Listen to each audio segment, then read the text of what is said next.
back again. Good morning, good afternoon, people, whatever side of the diaspora that you're on. Welcome to the Mental House with me, your host, Khadija. Hey, y'all, how y'all like this shirt? I think I showed it to you before. It says, and it says, I tried to bring dignity to our race. Africa for the Africans, at home and abroad.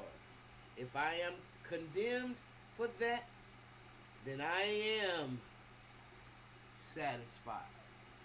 And who said that? Can you see it? That's who said it. That's who meant it. That's who they deported. Marcus Garvey. All right, I just wanted to do that. And if any of y'all interested in these t-shirts, let me know, okay? Because we got them. Now listen, you guys. This is this talk about how crazy this racism and this conservatism and all this kind of party separation stuff is, because I want to share some mini facts with you guys, and I want you to go check them out. In 1840, the U.S. Census Bureau reported 6,000 free blacks as slaveholders. I know y'all didn't hear that because you want to just think that everybody was enslaved by these white folk, and the white people were the worst things on the planet, and that they didn't poison black people with the same narcissistic, nutty behavior that they had. So you can't even fathom how sick, in my opinion, this kind of stuff is. So in 1840, again, the U.S. Census Bureau reported that 6,000 free blacks had slaves, so they were slaveholders. The states of Delaware and Kansas enacted laws to keep blacks from being slaveholders, since it gave them status equal to the white slaveholders. You see how this is a game? People's lives are games. Now, here goes some Negroes that look like the Negroes that they are enslaving, but yet and still they want to rub elbows with the man so bad that they will continue to be slaveholders, even though the white man getting mad at them because they said, hey, you gonna have equal status to me. And which is the whole problem in a nutshell for hundreds and hundreds of years. These people want to be on top of the world. And,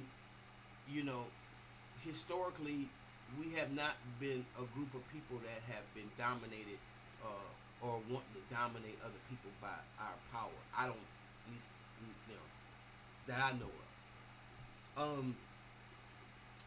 Of approximately 850 free blacks living in New Orleans, Louisiana during the Civil War, more than 642 were free black slaveholders.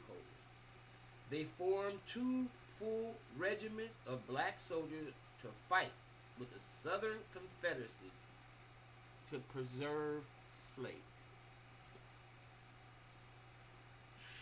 Now these people didn't want you to be buried in the same cemetery as them.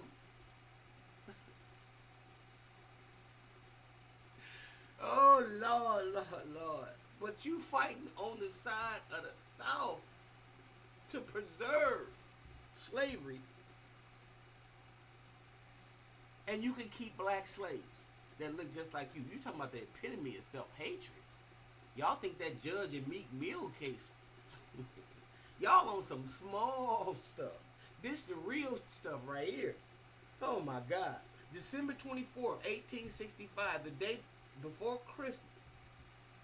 The day before Christmas, when why don't you give love on Christmas Day? Love. It's the love season, right? Christmas, y'all. Come on, the New Year's and what?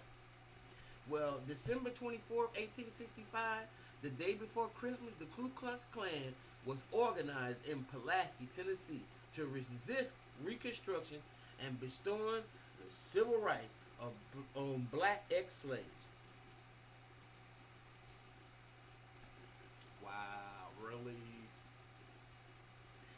It it was not until 1940 that the term Uncle Tom acquired its current derogatory meaning, and that's of a fawning, submissive, compromising black man.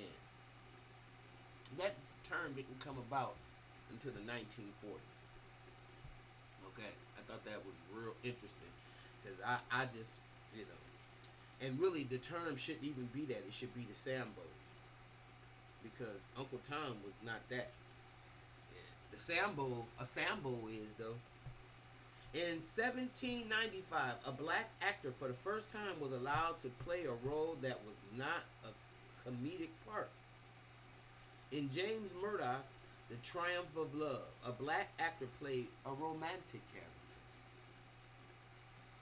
In the 1850s, approximately 2,000 free and non-free blacks were involved in the Great California Gold Rush. A few found sizable amounts of gold that was used to buy their own freedom or the freedom of their loved ones. Wow. That was by the year 1850. 2,000 free and non-free blacks, you know, where they got their gold. They was in their gold rush. In 1854, a London company published the first black novel. It's called Clotel, written by William Wells Brown about Thomas Jefferson and his black mistress. In the American edition, a senator was substituted for President Johnson due to the sensitive matter and the nature of the subject. Now, everybody know who the heck it was, Sally Hemings and Thomas Jefferson. You see how there's a concerted, narcissistic effort by the press. That's why it's on the roll. Now, all this stuff is working like a fine-tuned machine. Okay, because this stuff has been in place for so long. Okay, that the brainwashing, the up is down and down is up. Now, everybody know that Jefferson, that Jefferson had a black mistress. And if y'all didn't like it and if you were ashamed of it, then you should have stopped it. You should have stopped him from molesting her and giving her all these kids. Okay, but you didn't want to do that. You don't even want to call it out for what it is. Yet, and still, you want to have an addition in the same book where somebody's telling the truth. You want to change the principles of the truth. This has got to stop. You want to change the narrative and the perception. Because the truth, as my friends say, is too painful. But that's what I'm learning every day of my life, is to be uncomfortable and stand in your truth. Because, damn, it's a hard place, but it's a safe space. Can't nobody mess with you. You in it. You in your truth. Okay? So in 1877, when federal troops were pulled out of black communities in the South and West, many blacks straightened their backs, took up the arms, and organized a self-defense militia. Listen to that again. In 1877, when the government pulled the troops out of the black communities in the South and the West, that's when black people had to straighten their backs. Took up arms and organized a self-defense militia. That time may be upon us again. I don't know. But I do know this. Either we're going to learn to love each other. And even if we don't love each other, let's just tolerate. We got to tolerate and exist together. Slave-master-slave relationship, I'm sorry, we with that no more. But either we going to learn to live at least as, even if we don't like each other. You got a brother you don't like or a sister you don't like. Trust me, I got a whole bunch of them. And I got some of them that we don't even talk. Not that I like it, but that's the way it is. And that happens in families sometimes. One of my brothers that was closest to me, I haven't spoken to him in over 5 years. Okay? That's another story we'll get to some other time. But the fact that remains fact remains, gonna have to learn to live together and just respect one another. I'm trying to have dominion over a human being. Have dominion over the air, the fowl, the fish in the sea, but you can't have dominion over me. No more. And I think that's what you find because black people are docile as a lot of people think. Okay? So, that's don't even go no further. So I don't know what y'all think of those many facts because those what they are. Maybe some of y'all have heard these facts before. Maybe some of maybe I'm on the late show. But I'd like to know your thoughts about that. Your thoughts on approximately 2,000 free blacks being involved gold rush in California and getting theirs. You know, getting there, buying their freedoms with golden nuggets, as they call it. I mean, about free blacks being upset with owning black slaves. Because that is pathetic to me. But what do I know, right? Okay, that being said, if you like what you hear, like, share,